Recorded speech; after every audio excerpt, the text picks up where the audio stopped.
खबर बहुत बड़ी है। डोनाल्ड ट्रंप ने ईरानी बंदरगाहों की नाकेबंदी का ऐलान कर दिया है और बात वहां नहीं रुकती। डोनाल्ड ट्रंप यह भी कह रहे हैं कि अब वो ईरान पर सीमित हमलों की शुरुआत करेंगे, लिमिटेड हमलों की शुरुआत करेंगे। इस वक्त दोस्तों आप जानते हैं युद्ध विराम जो है वो चल रहा है 22 अप्रैल तक और बात वहां तक नहीं रुकी हुई है। आप जानते हैं कि इस वक्त दोनों देशों के बीच में बातचीत हुई थी।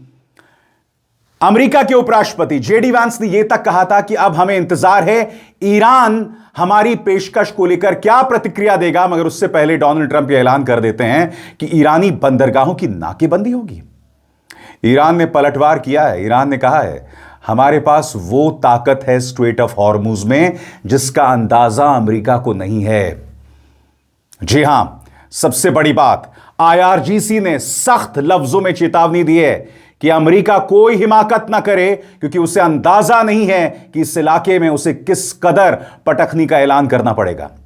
दोस्तों, रोज सुबह आप उठते हैं, ईश्वर से प्रार्थना करते हैं कि सब कुछ सामान्य हो, मगर हर सुबह आप उठते हैं और ट्रंप कोई ना कोई हरकत कर देते हैं। और अब जैसे कि व्हाइट हाउस ने ऐलान किया है, कोई भी शिप अब ईरान से ना जा सकेगी ना आ सकेगी। और आपको समझना पड़ेगा यह प्रहार सिर्फ ईरान पर नहीं है, जैसा कि मैं आगे जाके आपको बतलाने वाला हूं। निशाना दरअसल चाइना पर है। और क्यों, मैं आपको बताता हूं।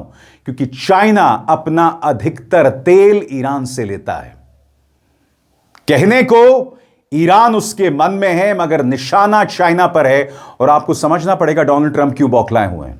क्योंकि इसी मंच पर मैंने आपको बताया था कि किस तरह से चाइना ईरान को एक एडवांस्ड वेपन सिस्टम दे रहा है, एक बहुत ही उन्नत हथियार प्रणाली जो इस पूरे जंग की सूरत को बदल सकती है।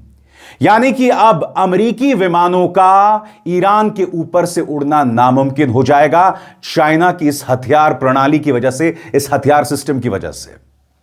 मगर सबसे पहले जो बड़ी खबर आ रही है दोस्तों, उसकी हम चर्चा करते हैं। व्हाइट हाउस ने इस बात का ऐलान कर दिया। इसके अलावा डोनाल्ड ट्रंप ने यह भी कहा है कि अब वो इस बात पर विचार कर रहे हैं कि ईरान पर सीमित हमले की शुरुआत करें।